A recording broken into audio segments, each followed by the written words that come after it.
بسم اللہ الرحمن الرحیم۔ السلام علیکم، میں ہوں شجیع اللہ فراست۔ آپ دیکھ رہے ہیں نیشنل اور انٹرنیشنل نیوز پر مشتمل 4 ٹی وی کا خصوصی خبرنامہ دنیا بھر سے، یعنی خبریں آپ کی نظر سے۔ سب سے پہلے ہیڈ لائنز۔ پرائڈ انڈیا آپ کے لیے لائے ہیں ہائیڈرا، ایف ٹی ایل اور بفر زون سے پاک پلاٹس اسپاٹ رجسٹریشن کے ساتھ۔ آرکڈ ریزیڈنسی کی شاندار کامیابی کے بعد لائے ہیں آپ کے لیے آرکڈ ریزیڈنسی فیز 2 بالاپور میں فلی ڈیولپڈ گیٹڈ کمیونٹی سے جڑا وینچر، جس میں چلڈرنز پارک، لینڈسکیپ گارڈن اور مسجد جیسی بے شمار امینٹیز کے ساتھ اوپن پلاٹس دستیاب ہیں۔ سنتوش نگر سے صرف 10 منٹ کے فاصلے پر orchid residency phase 2 where life comes alive۔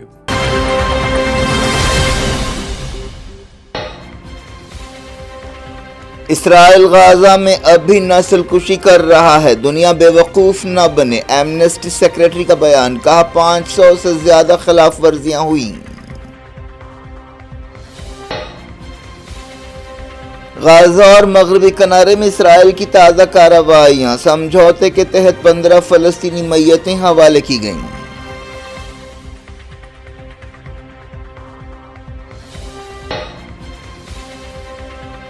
White house کے قریب 2 نیشنل گارڈز کو گولی ماری گئی۔ افغان امیگرینٹ گرفتار، 2021 میں امریکہ میں داخل ہوا تھا۔ ڈونلڈ ٹرمپ نے قابل نفرت کارروائی قرار دیا۔ بائیڈن دور میں آنے والے ریفیوجیوں کی جانچ کا حکم، افغانیوں کا امیگریشن روک دیا گیا۔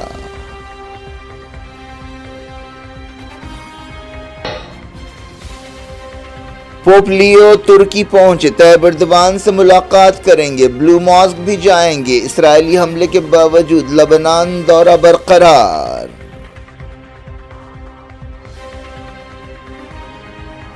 ہانگ کانگ کی آگ میں مرنے والوں کی تعداد 55 ہو گئی۔ کنسٹرکشن کمپنی کے 3 عہدیدار گرفتار، قتل کا الزام لگایا گیا۔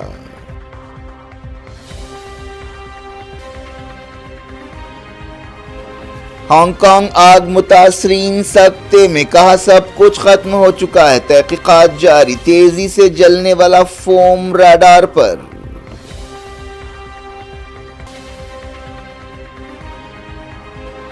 شیخ حسینہ کی مشکلیں بڑھیں، کرپشن کے کیس میں 21 سال جیل کی سزا سنائی گئی، بیٹا اور بیٹی بھی قصوروار۔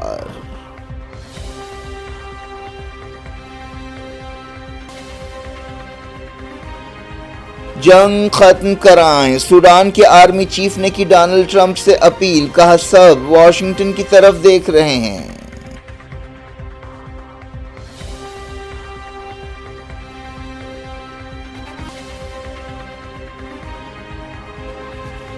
خلیج بنگال میں ایک اور طوفان دتوا، تمل ناڈو، آندھرا پردیش اور پدوچیری کی طرف بڑھ رہا ہے۔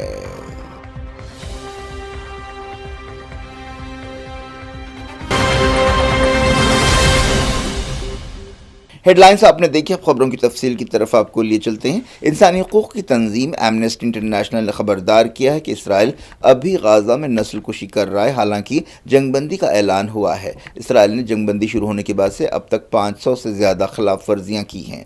غزہ میں اسرائیلی کارروائیوں میں اب تک 7 اکتوبر 2023 کے بعد سے 70,000 کے قریب فلسطینی جاں بحق ہو چکے ہیں۔ ایمنسٹی انٹرنیشنل کی سیکریٹری جنرل ایگنس کلمرڈ نے کہا کہ اب تک ایسے کوئی اشارے نہیں ملے ہیں کہ اسرائیل اپنے جرائم کو روکنے کے لیے سنجیدہ ہے۔ انہوں نے کہا کہ اسرائیلی عہدیدار اپنی ظالمانہ پالیسیاں جاری رکھے ہوئے ہیں۔ انہوں نے کہا کہ دنیا کو بے وقوف نہیں بننا چاہیے، اسرائیل کی نسل کشی ابھی ختم نہیں ہوئی ہے۔ جمعرات کی صبح بھی اسرائیلی فوج نے غزہ کے بریجی کیمپ اور خان یونس میں کئی عمارتوں کو نشانہ بنایا۔ ایک رپورٹ میں کہا گیا کہ اسرائیلی فوج نے اب تک پچھلے 47 دنوں میں 198 بچوں، عورتوں اور بزرگوں کو شہید کیا ہے۔ اسرائیلی فوج نے جمعرات کی صبح سے کئی مقامات پر حملے کیے۔ ان حملوں میں 5 فلسطینی جاں بحق ہوئے۔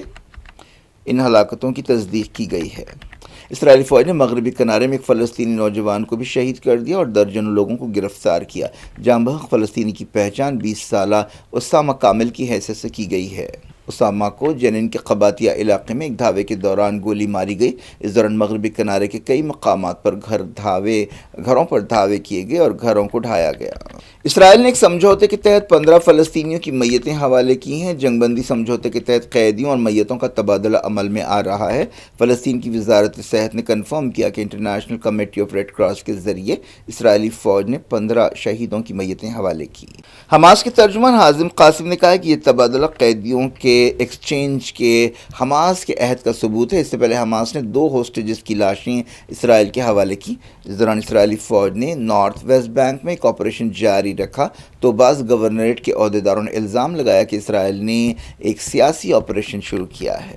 غازہ میں بے گھر فلسطینیوں کو شدید بارش کے بعد اب کافی مشکلوں کا سامنا کرنا پڑ رہا ہے۔ بارش کے بعد سردی کی شدت میں بھی غیر معمولی اضافہ ہوا۔ ایک طرف اسرائیل نے غازہ کی ناکہ بندی کر رکھی ہے، امدادی سامان اور دوسری چیزیں نہیں پہنچ رہی ہیں، دوسری طرف سردی کی شدت کی وجہ سے معصوم بچے خاص طور پر بیماریوں کا شکار ہو رہے ہیں۔ امریکہ کے واشنگٹن ڈی سی میں 2 نیشنل گارڈز کو وائٹ ہاؤس کے بالکل قریب گولی ماری گئی۔ ایف بی آئی ڈائریکٹر کش پٹیل اور واشنگٹن کے میئر سورل برازر نے بتایا کہ سپاہیوں کو ہاسپٹل میں شریک کیا گیا ہے اور ان کی حالت نازک ہے۔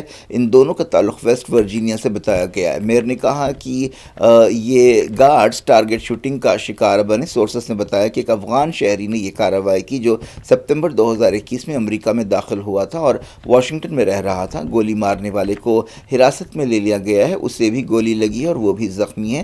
سمجھا جاتا ہے کہ اس کے زخم جان لیوا نہیں ہے۔ حملہ کی پہچان رحمان اللہ الکنوار کی حیثیت سے کی گئی ہے۔ وہ اتحادیوں کے استقبال کے ایک آپریشن کے تحت امریکہ میں داخل ہوا تھا۔ جس افغان پر فائرنگ کا الزام ہے اس نے افغانستان میں امریکی فوج کے ساتھ مل کر کام بھی کیا تھا۔ یہ حملہ وائٹ ہاؤس سے 2 بلاک کی دوری پر کیا گیا۔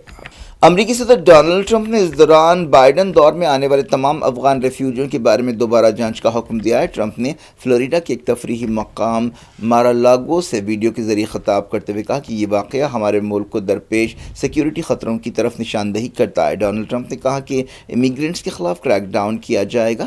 ٹرمپ نے اس حملے کو قابل نفرت قرار دیا۔ امریکی دارالحکومت میں فی الحال کوئی 2200 نیشنل گارڈز تعینات ہیں۔ ایک پولیس عہدیدار نے بتایا کہ تحقیقات میں اب تک حملے کا مقصد معلوم نہیں ہو سکا۔ حالیہ عرصے میں امریکہ کی الگ الگ ریاستوں میں نیشنل گارڈز کی تعیناتی پر تنازع پیدا ہوا ہے۔ اگست کے مہینے میں واشنگٹن میں 300 سے زیادہ نیشنل گارڈز کے سپاہیوں کو ورجینیا سے واشنگٹن میں تعینات کیا گیا۔ شوٹنگ کے واقعے کے بعد امریکی عہدیداروں نے افغانیوں کی امیگریشن کی درخواستوں پر کام روک دیا ہے۔ کیتھولک عیسائیوں کے مذہبی رہنما پوپ لیو 16 ترکی پہنچ گئے۔ یہ پوپ بننے کے بعد سے ان کا پہلا بیرونی دورہ ہے۔ وہ لبنان بھی جائیں گے جو اسرائیلی حملوں سے متاثر ہے۔ انقرہ سے پوپ نے ایک پیغام دیتے ہوئے کہا کہ اختلافات کے باوجود ہم سب کو ایک ہونا چاہیے۔ وہ ترکی میں اس مقام پر بھی جائیں گے جہاں 1700 سال پہلے عیسائی رہنماؤں کی ایک میٹنگ ہوئی تھی۔ 350 عیسوی میں قدیم شہر میکانیا میں عیسائی رہنما نے یہ میٹنگ کی تھی۔ اسی میٹنگ میں عیسائیوں کے اس عقیدے پر مہر لگائی گئی تھی کہ یسوع مسیح خدا کے بیٹے ہیں۔ اس کے بعد ہی عیسائیت میں تقسیم پیدا ہوئی تھی جو ایسٹ اور ویسٹ کی تقسیم کہلاتی ہے۔ ترکی میں پوپ بلو ماسک بھی جائیں گے۔ ان سے پہلے کہ پوپ فرانسس اور بینیڈکٹ 16 بھی بلو ماسک گئے تھے۔ وہ وہاں پر دوسرے مذہب کے رہنماؤں سے ملاقات کریں گے۔ ویٹیکن نے کہا کہ بیروت میں اسرائیلی حملوں کے باوجود لبنان کا دورہ منصوبے کے مطابق برقرار رہے گا اور ملتوی نہیں ہوگا۔ پوپ لیو پہلے امریکن پوپ ہیں۔ وہ ترکی کے صدر طیب ایردوان سے ملاقات کریں گے۔ ان کا دورہ 3 دن کا ہوگا، بعد میں وہ لبنان جائیں گے۔ وہ مسلم میجورٹی ملکوں کے 6 دن کے دورے کے دوران جنگوں سے متاثرہ مڈل ایسٹ میں امن کا پیغام دیں گے اور عیسائی چرچوں کے بیچ اتحاد کی بھی اپیل کریں گے۔ طیب ایردوان سے ملاقات سے پہلے پوپ فرانسس جدید ترکی کے بانی مصطفیٰ کمال اتاترک کی یادگار پر پھول چڑھائیں گے۔ پوپ لیو مئی کے مہینے میں کیتھولک عیسائیوں کے مذہبی رہنما بنے تھے۔ انہوں نے پوپ فرانسس کی جگہ لی ہے۔ ہانگ کانگ میں رہائشی عمارتوں میں آگ لگنے کے سانحے میں مرنے والوں کی تعداد کم سے کم 55 ہو گئی ہے، لیکن ابھی سینکڑوں لوگ لاپتہ ہیں۔ اس طرح مرنے والوں کی تعداد میں اضافے کا اندیشہ بھی ہے۔ آگ پر قابو پا لیا گیا ہے۔ عہدیداروں نے بتایا کہ تقریباً 300 لوگ لاپتہ ہیں۔ یہ آگ 8 بلاکس کے علاقے میں 7 بلاکس میں لگی۔ اس بارے میں بحث اور تحقیق جاری ہے کہ آگ کیسے لگی اور کسے جواب دہ بنانا چاہیے۔ پولیس نے بتایا کہ عمارت میں ناقص مٹیریل استعمال کیا گیا تھا اور عمارت کے باہر پلاسٹک شیٹ جو تھی وہ فائر پروف نہیں تھی۔ کنسٹرکشن کمپنی کے 3 عہدیداروں کو گرفتار کر لیا گیا ہے۔ ان پر قتل کا الزام لگایا گیا ہے۔ چائنا کی فوج نے ہانگ کانگ میں امدادی سرگرمیوں میں مدد کی پیشکش کی ہے۔ حکومت نے متاثرہ لوگوں کے لیے مدد کا اعلان کیا ہے۔ ہانگ کانگ میں الیکشنز کی سرگرمیاں بھی روک دی گئی ہیں۔ ہانگ کانگ میں متاثرہ لوگ سکتے میں، انہوں نے کہا کہ ان کا سب کچھ ختم ہو چکا ہے، لٹ گیا ہے۔ اس دوران ہانگ کانگ کی آگ کے بعد تیزی سے جلنے والا ایک فوم ریڈار پر ہے۔ بنگلہ دیش کی سابق وزیر اعظم شیخ حسینہ کی مشکلیں بڑھ گئی ہیں۔ انہیں کرپشن کے کیس میں 21 سال جیل کی سزا سنائی گئی ہے۔ حال ہی میں انہیں انسانیت کے خلاف جرائم کے لیے ایک خصوصی ٹریبیونل نے موت کی سزا سنائی تھی۔ ایک دن پہلے انڈیا نے کہا تھا کہ وہ شیخ حسینہ کو بنگلہ دیش کے حوالے کرنے کے لیے پڑوسی ملک کی عبوری حکومت کی درخواست پر غور کر رہا ہے۔ جمعرات کو ایک عدالت نے شیخ حسینہ کو دارالحکومت ڈھاکہ کے قریب غیر قانونی طور پر زمین کے پلاٹس حاصل کرنے کا قصوروار پایا۔ ڈھاکہ کی خصوصی عدالت کے جج نے 78 سالہ شیخ حسینہ، ان کے بیٹے ساجد واجد جوائے اور بیٹی سائمہ واجد کو کرپشن کے 3 کیسوں میں قصوروار پایا۔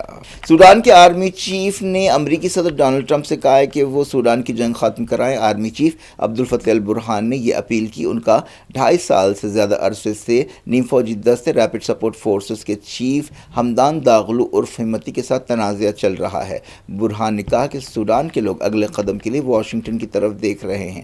ٹرمپ نے پچھلے ہفتے سوڈان کے معاملے میں دلچسپی ظاہر کی تھی۔ سعودی کراؤن پرنس محمد بن سلمان نے وائٹ ہاؤس میں ان سے ملاقات کرتے ہوئے خواہش کی تھی کہ وہ سوڈان کے مسئلے کو حل کرائیں۔ برہان نے کہا کہ سوڈانیوں میں اس بارے میں اتفاق رائے ہے کہ ڈونلڈ ٹرمپ وہ لیڈر ہیں جو دو ٹوک بات کرتے ہیں اور فیصلہ کن کام کرتے ہیں۔ ان لوگوں کو یقین ہے کہ وہ ان غیر ملکی ایکٹرز کا سامنا کر سکتے ہیں جو ہماری تکلیفوں کو کھینچ رہے ہیں یا طول دے رہے ہیں۔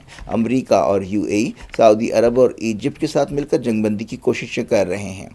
برہان نے یاد دلایا کہ برہان نے ایک آرٹیکل لکھا ہے جس میں انہوں نے یہ بات کہی۔ یہ آرٹیکل 1100 الفاظ کا ہے۔ برہان کی حکومت کو عالمی سطح پر تسلیم کیا جاتا ہے۔ چائنا میں تیز رفتار ٹرین ٹریک پر کام کرتے ہوئے ریلوے ورکرز پر ایک گاڑی چڑھ گئی ہے جس سے 11 لوگوں کی موت ہو گئی۔ سورسز کے حوالے سے یہ بات بتائی گئی۔ یہ واقعہ جو بہت افسوسناک واقعہ ہے چائنا کے صوبے یونان میں پیش آیا، جہاں ٹرین کی ٹکر سے 11 ریلوے ملازمین کی موت ہوئی اور 2 زخمی ہوئے ہیں۔ چائنا کے عہدیداروں نے بتایا کہ اس ٹرین کے حادثے کی تحقیقات کی جا رہی ہے۔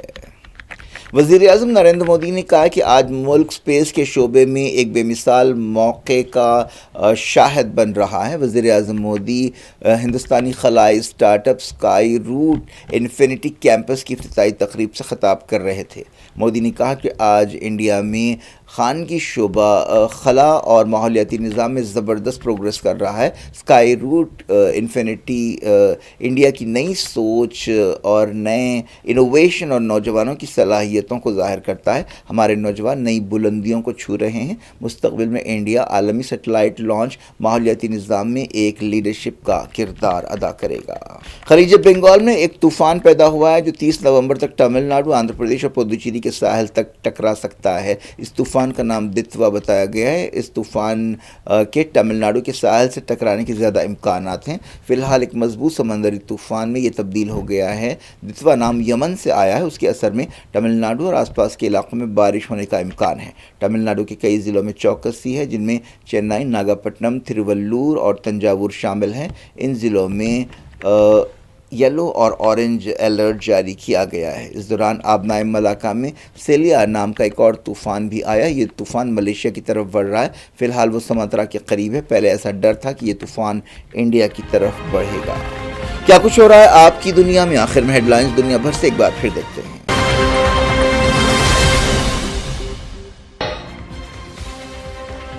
اسرائیل غزہ میں اب بھی نسل کشی کر رہا ہے، دنیا بے وقوف نہ بنے، ایمنسٹی سیکریٹری کا بیان۔ کہا 500 سے زیادہ خلاف ورزیاں ہوئیں۔ غزہ اور مغربی کنارے میں اسرائیل کی تازہ کارروائیاں، سمجھوتے کے تحت 15 فلسطینی میتیں حوالے کی گئیں۔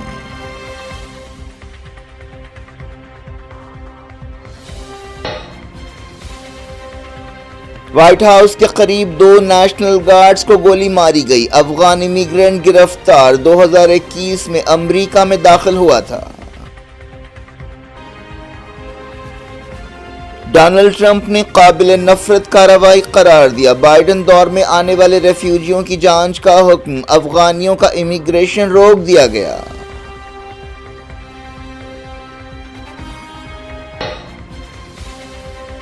پوپ لیو ترکی پہنچے، طیب اردوان سے ملاقات کریں گے، بلو ماسک بھی جائیں گے۔ اسرائیلی حملے کے باوجود لبنان دورہ برقرار۔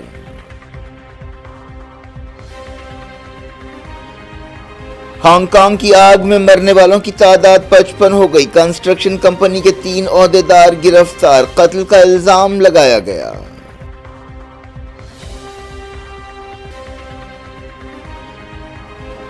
ہانگ کانگ آگ متاثرین سکتے میں، کہا سب کچھ ختم ہو چکا ہے، تحقیقات جاری، تیزی سے جلنے والا فوم ریڈار پر۔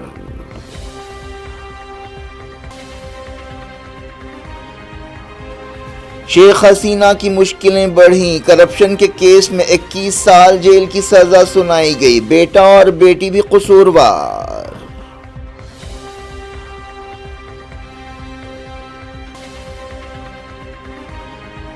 جنگ ختم کرائیں، سوڈان کے آرمی چیف نے کی ڈونلڈ ٹرمپ سے اپیل، کہا سب واشنگٹن کی طرف دیکھ رہے ہیں۔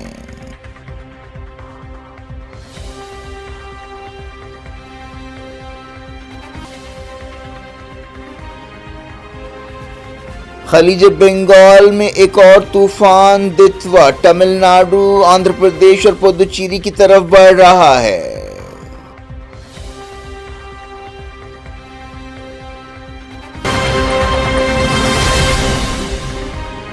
یہ تھی آج کی خبریں، شجول افراست کو دیں اجازت اور اپنا بے حد خیال رکھیں۔ اللہ حافظ۔